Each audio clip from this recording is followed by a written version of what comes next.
Ever get that feeling that, what we see around us isn't the whole story? Uh-huh. Like there's something deeper connecting everything. Exactly. Like Oh. connecting the whole universe down to quantum particles, even life itself, and maybe even, well, our minds. Yeah, you think about things like the universe being so perfectly set up or quantum entanglement. That weird, spooky action stuff. Right, and how living things are so incredibly coordinated, and then those stranger things like transpersonal experiences. Makes you wonder if they're all separate puzzles, or maybe pieces of the same puzzle. Well, that's exactly what we're digging into today. We're exploring this really potentially groundbreaking idea.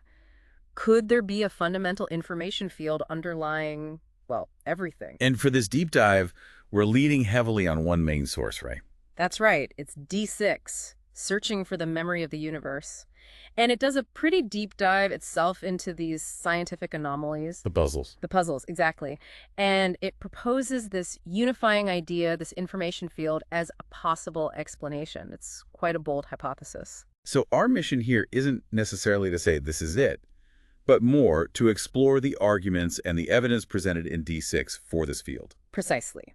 Think of it as an academic exploration. We're laying out the case as presented in the source. And we should say up front, some of these ideas definitely push the boundaries of, let's say, conventional science. They might challenge how you typically think about reality. Which is often where the most interesting questions lie, isn't it? Stepping outside the standard framework. Definitely. So let's start where the source does with these puzzles of connection and correlation. Okay. D6 identifies four main areas where things seem connected in ways that are, well, hard to explain with current models alone. First up is the big picture, the cosmos itself. Right, the fine-tuning. The source uses the example of the universe's flatness. For it to be as flat as we observe, the conditions right after the Big Bang had to be incredibly precise. How precise are we talking? The figure cited is something like 1 part in 10 to the power of 50. It's almost unimaginable. Wow. Okay, so did that just happen? Or does it point to something else? That's the question the source poses. Does it hint at some deeper organizing principle? Okay, puzzle number one. Cosmic fine-tuning. What's next? Then we zoom down to the quantum level, those astonishingly close correlations entanglement. Ah, yes, the spooky action. Particles linked across space. Instantaneously, it seems. Measure one, and the other instantly reflects that measurement, no matter how far apart they are.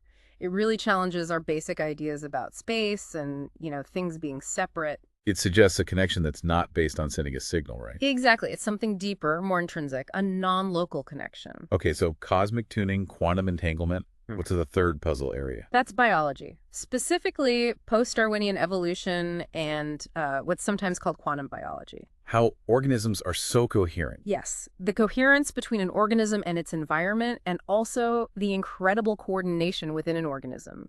Think about how quickly your body responds to things, all the different parts working together almost instantly. Like faster than nerve signals could explain everything. The source argues yes in many cases. It hints at information flowing in ways that standard biochemistry struggles to fully capture. How does life achieve that seamless coordination? Okay.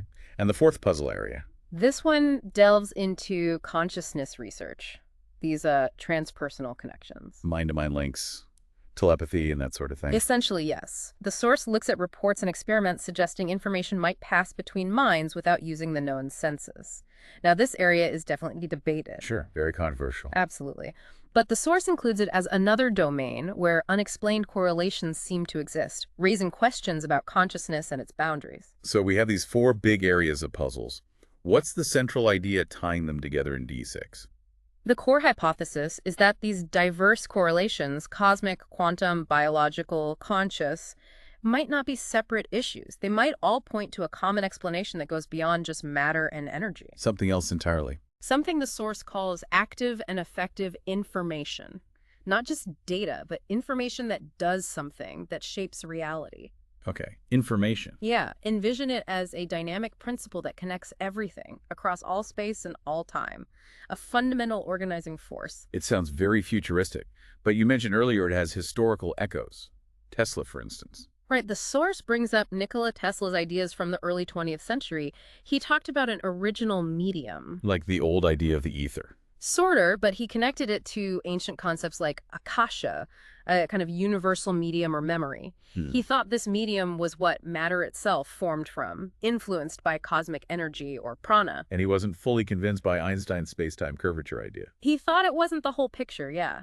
That this underlying medium was more fundamental. His specific ideas didn't really catch on then. But they're being revisited now. In a way, scientists like David Bohm and later Harold Puthoff started exploring similar ideas, but locating this potential information field within the modern concept of the quantum vacuum. Ah, the quantum vacuum. Okay, let's unpack that.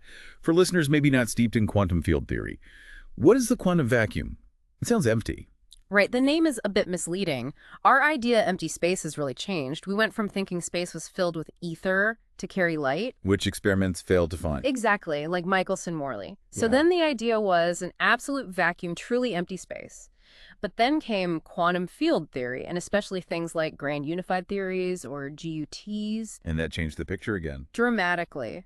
The vacuum isn't seen as empty anymore. It's the ground state, the lowest energy state of all quantum fields. It's buzzing with activity, virtual particles popping in and out of existence constantly. So it has energy, even if it's empty. Yes, that's the zero-point field, the ZPF. Even at absolute zero temperature, where you'd think all energy would be gone, this field still has a residual energy. 0 point. Because it's the energy at zero temperature. Precisely. And some theories even suggest the ZPF, this unified vacuum, might be the fundamental source from which all the other forces and fields emerge. So far from empty, it's potentially the most fundamental thing there is. Okay, so it's not empty, it's energetic. Does Yeah. it do anything? Does it interact with the world we see? Oh, absolutely. The source details how our understanding of its interactions has grown. Paul Dirac showed back in the 60s how quantum fields of matter particles, like electrons, can kind of polarize the ZPF. And the ZPF affects the particles back. Yes, influencing their basic properties, mass, charge, spin. Then Andrei Sakharov had this radical idea. The Soviet physicist. That's him. He suggested that maybe relativistic effects like time slowing down near light speed aren't properties of space-time itself, but effects of how charged particles interact with the ZPF, how they sort of shield it. Whoa, so the vacuum isn't just the stage, it's part of the play. That's a great way to put it. It's an active physical field. Yeah. And then Unruh and Davis predicted that how you move through the vacuum matters. How so? If you move at a constant speed, it looks the same everywhere, isotropic. But if you accelerate, they theorized you'd essentially stir it up, creating a kind of thermal radiation from the vacuum's perspective. So acceleration changes your interaction with the vacuum. That's the idea. And this spurred research beyond the known effects like the Casimir force and the Lamb shift. Right, could you quickly remind us what those are? Sure. The Casimir force is this tiny attraction you can measure between two metal plates placed very close together in a vacuum. It happens because the plates limit the kinds of virtual ZPF waves that can exist between them, creating a pressure difference with the outside. So it's a direct physical force from the vacuum. Yep. And the Lamb shift is a tiny energy difference in electron orbits in hydrogen atoms. It's caused by the electron interacting with the ZPF fluctuations. Both are real, measurable effects of the vacuum energy. Okay, got it. So the vacuum has real effects, but the source suggests it might be responsible for even more fundamental things. That's where Puthoff, Hayes, and others come in. They've developed theories suggesting that maybe inertia, an object's resistance to acceleration, and even gravity and mass itself aren't fundamental properties, but emerge from interactions between charged particles and the ZPF. So mass isn't inherent, it's an interaction effect. That's the provocative idea. Puthoff also pointed out something fascinating about atom stability. Classically, an orbiting electron should radiate energy and spiral into the nucleus almost instantly. But atoms are stable. Right. The potential explanation, they might be constantly absorbing energy from the ZPF, balancing out the energy they radiate, keeping them in stable orbits. The stability of all matter depends on the vacuum. That's huge. It is. And the source even mentions speculation that the long-term stability of planetary orbits, like Earth's, might rely on energy influx from the ZPF counteracting gradual momentum loss. Wow. From atoms to solar systems. It suggests the vacuum's influence could be incredibly pervasive. Then there's Hartmut Miller's global scaling theory. What does that propose? It suggests that the characteristic sizes of things in the universe, from particles to galaxies, aren't random, but are set by resonant interactions with pressure waves in the vacuum. Like the universe has preferred sizes. Kind of. His theory posits these vacuum pressure waves create standing waves at certain scales, and these influence fundamental constants in how matter clumps together, almost like a cosmic morphogenetic field shaping everything. Is there any evidence for these vacuum waves? The source gives that amazing example from the Perseus cluster. NASA's Chandra X-ray Observatory detected this enormous pressure wave moving through the gas between galaxies there. Generated by the central black hole. Yes, and it's been traveling for maybe 2.5 billion years. It corresponds to a musical note, a super deep B-flat, way below human hearing. It's a direct observation of a physical wave phenomenon in the vacuum of space. Okay, so this vacuum, it's real, it's energetic, it interacts, it might be the source of mass and stability, it carries waves. The big question then is, could it also carry information? That's the million-dollar question, isn't it? Could this plenum, this substrate of reality, also be a medium for correlation, for information? What do researchers propose? People like Hal Puthoff suggest we might be constantly in touch with the whole cosmos through these ZPF fluctuations, maybe allowing for instantaneous connections. And Edgar Mitchell, the astronaut, Apollo 14. right, he became convinced that information is fundamental, paired with energy, and that the quantum vacuum acts like a holographic recorder, storing the history of everything that happens. A holographic recorder. How would that work? How could the vacuum actually store and transmit information? Well, one interesting theoretical track involves torsion waves. This comes from Russian physicists like Shipov and Akimov. Torsion, bring that again. Like twisting? Exactly. They propose that spinning objects and fundamental particles have spin, create these subtle twisting disturbances in the vacuum structure. And these waves carry information. That's the idea. And they might travel incredibly fast, maybe vastly exceeding the speed of light. The source mentions figures like 1 billion times c. Crucially, they're thought to carry information separate from energy. How does a particle spin create these? The theory suggests a spinning particle creates tiny magnetic impulses, which get registered in the vacuum as little vortices, almost like microscopic whirlpools. Laszlo Gazdag argued these vortices encode information about the particle's state, its magnetic momentum, a bit like bits on a hard drive. Okay, so particles create informational vortices. Then what? These torsion waves spread out from everything with spin, and as they travel, they meet and interfere with each other. Creating complex patterns. Yes, interference patterns. But these patterns aren't just noise. They effectively integrate the information from all the contributing waves. They carry a combined record of the states of the particles that created them. The source uses an analogy with waves on the sea, right? Yeah, it does. Like boats making waves that cross and create interference patterns. If you could analyze those patterns, you could learn about the boats that made them. So the vacuum gets imprinted with information from everything happening within it. That's the concept. The key difference being waves on the sea die out due to friction, wind, shores. But the vacuum Is thought to be essentially frictionless, or at least incredibly close to it. If that's true, these torsion wave patterns could persist almost indefinitely. an eternal memory. Potentially. The source makes a side note about homeopathy and water memory, but the crucial point for the vacuum is this idea of near frictionless propagation, allowing for a lasting wave memory. You mentioned frictionless. That reminds me of superfluids, like supercooled helium. An excellent connection. The source brings that up too. Superfluid helium flows with zero resistance, zero viscosity. It's bizarre stuff. And the analogy is that the vacuum might be like that, despite being incredibly dense with energy. That's the paradox John Wheeler highlighted. Wheeler calculated the vacuum's energy density as immense, far greater than all matter. Yet, theory suggests it might also behave like a superfluid. Super dense and superfluid. Wow. It seems contradictory, but if it's true, then everything immersed in this vacuum generates torsion waves that interfere without losing energy, creating these incredibly complex superimposed patterns everywhere, throughout all time. And that brings us back to the hologram idea. Exactly. Like a hologram stores the whole picture in every part of the film through interference patterns. These vacuum interference patterns could store information about the entire universe, distributed everywhere. So the hypothesis is The daring but logical hypothesis presented in D6 is the quantum vacuum generates a vast holographic field that is the memory of the universe. And this scientific idea connects with older philosophical concepts, like the Akashic record. It does draw that parallel. The Akashic Chronicle in ancient Indian thought this idea of a cosmic record of everything. The source suggests maybe we could call this scientifically described field the A field. A field for Akasha. Right. Positioning it alongside the other fundamental fields we know, G field for gravity, EM field for electromagnetism, the nuclear fields. But it's crucial to distinguish the A field as a scientific hypothesis from the Akashic field as an older intuition, right? Absolutely. The source is very clear. The A field is proposed as a radical innovation within science, needing rigorous evidence. And the evidence is indirect. Yes, like for other fundamental fields, you can't see the A field directly. You infer its existence and properties by trying to explain phenomena that current theories struggle with those puzzles we started with. Okay, so the next logical step is to review that evidence. D6 revisits the puzzles through the lens of the E field, using what it calls scientific fables. Right, these are bold hypotheses, but argued rigorously that try to make sense of the anomalies. And let's start with cosmology and the fables of the metaverse. Okay, back to the big picture. Remind us of the key cosmic puzzles again. First, the flat universe problem, that incredible fine-tuning needed at the Big Bang. 1 in 1050.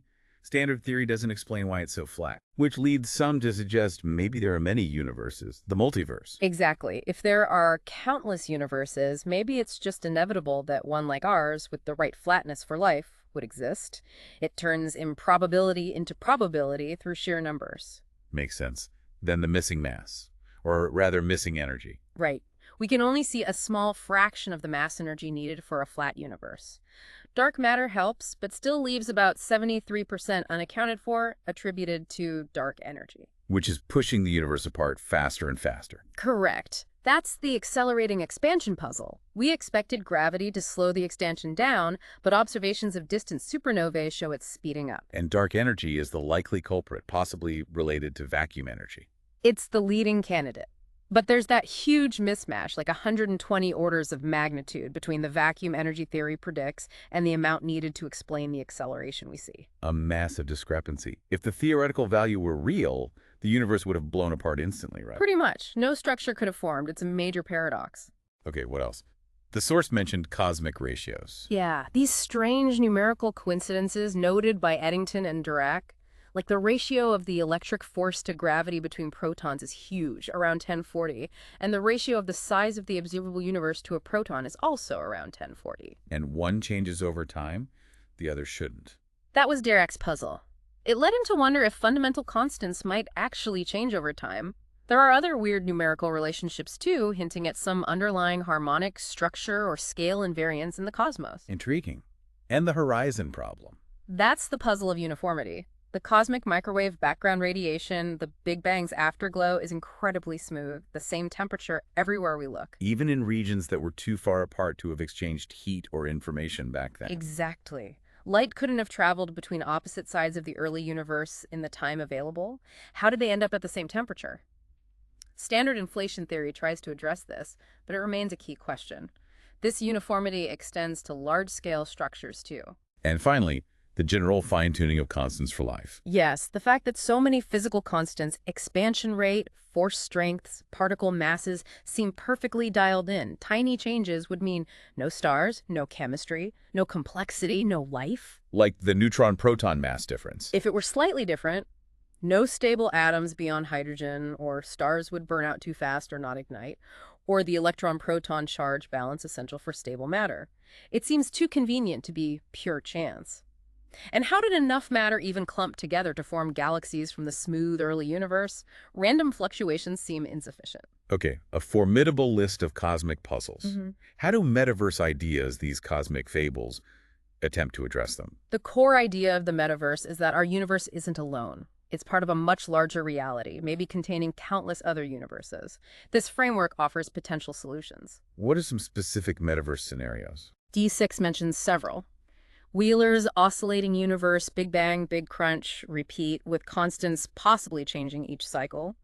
Lynn's eternal inflation, our universe, is just one bubble in an endlessly inflating space, with different bubbles having different laws. So we just happen to be in a life-friendly bubble. That's the anthropic argument within that model.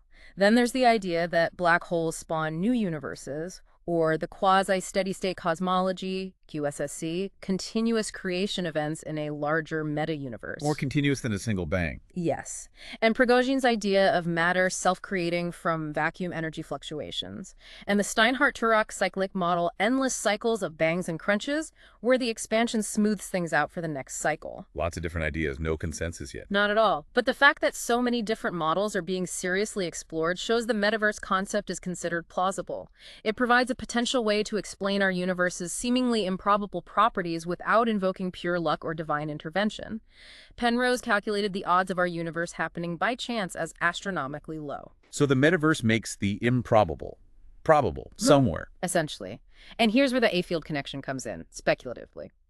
Could the fine-tuning of our Big Bang's initial conditions, those vacuum fluctuations, have been influenced by information from previous universes or cycles in the metaverse? Transmitted via the A-field, linking universes. It's a radical thought, but the source suggests the A-field could be the medium, allowing informational inheritance across cosmic epochs or between parallel universes. Mind-bending stuff. Okay. Let's shift gears to quantum physics.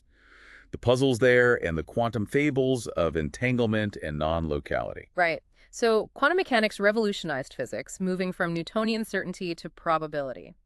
Space and time became space-time, and then quantum theory added wave-particle duality, superposition, uncertainty. The idea that particles don't have definite properties until measured. Exactly. Before measurement, they exist in a haze of possibilities, the wave function. Measurement collapses it to one reality. Bohr's complementarity said you see wave or particle nature, depending on the experiment. Heisenberg's uncertainty put fundamental limits on what you can know simultaneously. And Einstein hated the randomness, the God-playing dice part. He felt it had to be incomplete. Bohr argued maybe asking what a particle is before measurement is meaningless. Wigner said physics is about observations. Heisenberg suggested the underlying reality might be mathematical, not material. Which sets the stage for attempts to find a deeper, maybe non-random layer, like Bohm's theory. Yes, David Bohm proposed hidden variables guided by a quantum potential, Q, arising from a deeper implicate order, or holofield. The reality we see, the explicate order, unfolds from this. It's an attempt to restore realism and determinism, and Bohmian mechanics is still being explored. But for a long time, the weirdness was just accepted. Largely, yes. Until the 80s, the Copenhagen interpretation dominated, but experiments kept pushing the boundaries, especially those building on the double-slit experiment. To remind us of the core double-slit puzzle. Light acts like waves, creating interference patterns after passing through two slits. But even sending one photon at a time eventually builds up the same pattern. How does a single photon interfere with itself? It seems to know about both slits. Wheeler's delayed choice experiment made it even stranger. Yes, suggesting the decision to measure wave or particle nature could affect the photon's past, and the cosmological version, using light from that double quasar. Separated by 50,000 years of travel time. Yet the photons still interfered, showing this quantum coupling persists over incredible distances and times. What about experiments trying to see which slit the photon uses? Early ones seem to confirm Bohr detect the path, lose the interference. But then Afshar's experiment controversially suggested you could get which path information without destroying the interference pattern, implying the wave nature might be more fundamental. And this leads to non-locality connections, faster than light. It points that way. Mandel's experiment showed even the possibility of getting path information could kill interference. And the Nunn-Rempe experiment with cold atoms. We're just labeling the atom's paths internally erase the interference. Exactly. Even without reading the label, just encoding the information was enough. It all highlights this deep link between information and quantum behavior and hints at non-local influences. Which brings us squarely to entanglement and the EPR experiment. Right. Einstein, Podolsky, and Rosen's thought experiment. They imagined two entangled particles flying apart. They argued measuring one to know the other instantly would violate uncertainty or require faster-than-light signals. They thought quantum mechanics was incomplete. But the experiments proved them wrong.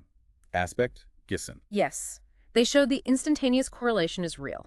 Measuring one entangled particle instantly determines the state of the other, no matter how far apart kilometers, even hundreds of kilometers in later tests. It's not signaling, it's some intrinsic connection. And teleportation experiments build on this. They do. Not beaming people, but teleporting the quantum state of a particle. You use an entangled pair. Measure one entangled particle along with the particle you want to teleport. This destroys the original state, but instantly transfers that state to the other entangled particle, wherever it is. They've teleported the state of whole atoms now. Yes, ions like beryllium and calcium. It's incredible fidelity, huge implications for quantum computing instant information transfer between qubits. So non-locality seems undeniable. Stapp called it the most profound discovery in all of science. How does the A field fit in? The source proposes the A field is the medium for this instantaneous informational interaction. It provides the underlying substrate connecting entangled particles, explaining non-locality without faster-than-light signaling in spacetime. Okay, let's move to biology. The puzzles of the living state and the interconnected web of life. Life seems more orderly than quantum weirdness, but maybe not entirely classical. Right. Biologist Mei-Wan Ho described organisms not just as machines, but as dynamic, fluid, coherent systems. Think about the sheer coordination, all your cells, tissues, organs working together instantly. The whole system, coherence. Yes. The source argues chemical signals and nerve impulses alone aren't always fast enough to explain the speed and complexity of biological coordination. It seems almost instantaneous, multidimensional. Ho's analogy was a jazz band. A super jazz band, yeah. Constant improvisation within a structure, everyone instantly responsive to everyone else, spanning incredible frequency ranges, molecular vibrations to whole body rhythms. This deep coherence suggests maybe organisms are macroscopic quantum systems? Like a Bose-Einstein condensate, but warm and wet. That's the analogy. We know macroscopic quantum coherence is possible. Those 1995 experiments with supercooled atoms proved it. Could something similar happen in biology? It requires resonance, phase coherence, maybe a macroscopic wave function for the whole organism. Any evidence for quantum effects, like superconductivity in biology? It's an active research area. Hans-Peter Durr speculated about biomolecules communicating via terahertz radiation, similar to low-temperature superconductivity, but at body temperature. He saw it as part of a deeper, non-local communion between entangled parts of reality. Now, the biological fables challenge standard evolution theory. They focus on the perceived limitations of purely random mutation and natural selection.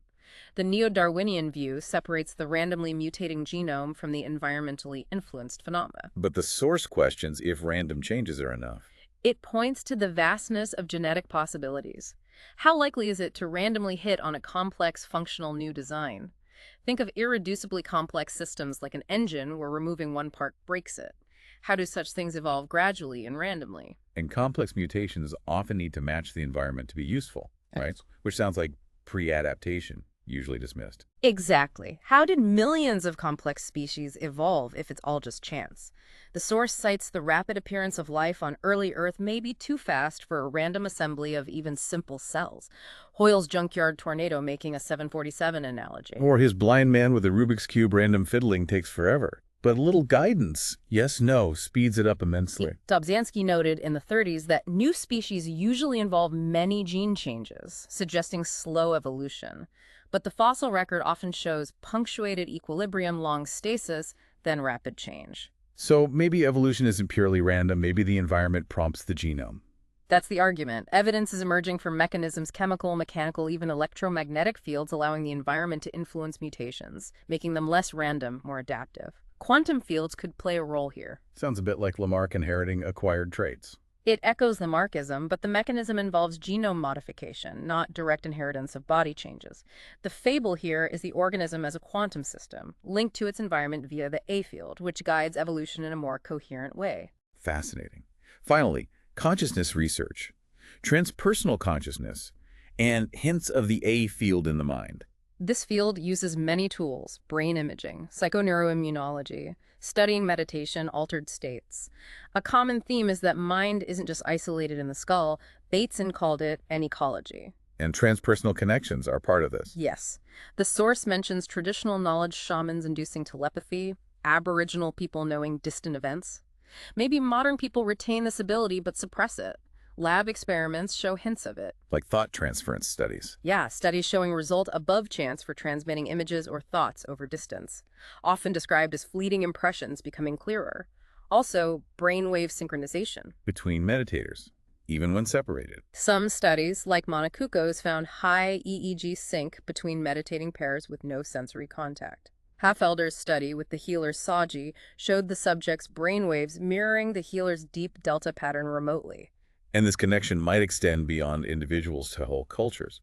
The source suggests that, pointing to similar artifacts or building styles appearing independently in separated cultures, like pyramids in Egypt and the Americas, or consistent hand axe designs across continents. Hard to explain by direct contact alone. The source highlights 4 specific transpersonal experiments. Yes, one.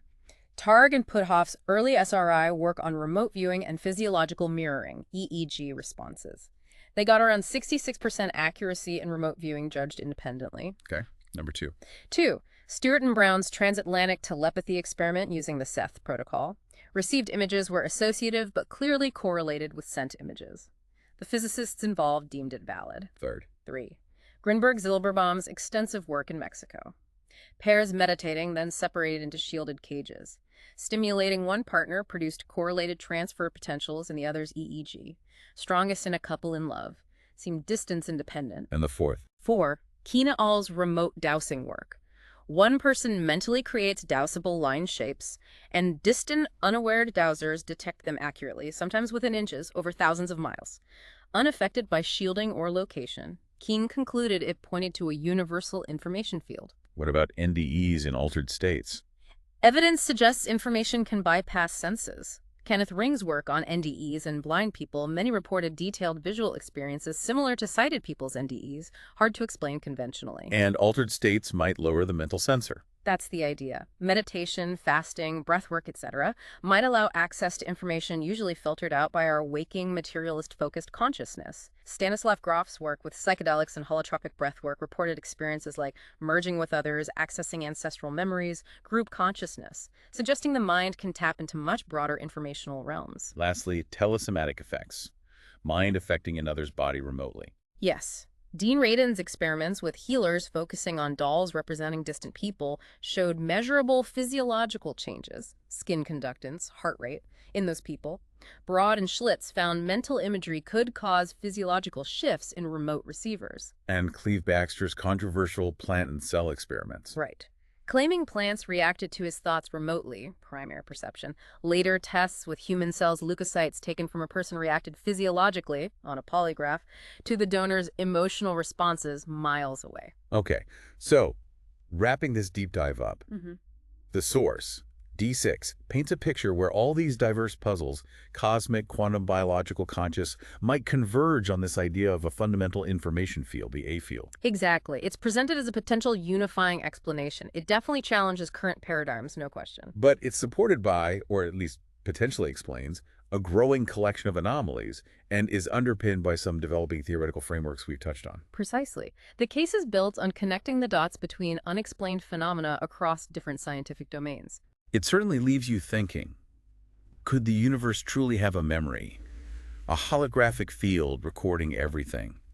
And could we somehow access it? And what would that mean for our understanding of reality, of connection, of consciousness itself? These are the huge questions that exploring the A-field concept brings up. They really are profound questions. Well, thank you for joining us on this journey through some quite challenging but fascinating ideas. It's been a pleasure exploring the arguments laid out in the source material. We hope this deep dive has given you plenty to think about. We encourage you, as always, to keep questioning, keep exploring, and keep engaging critically with these fundamental mysteries of existence.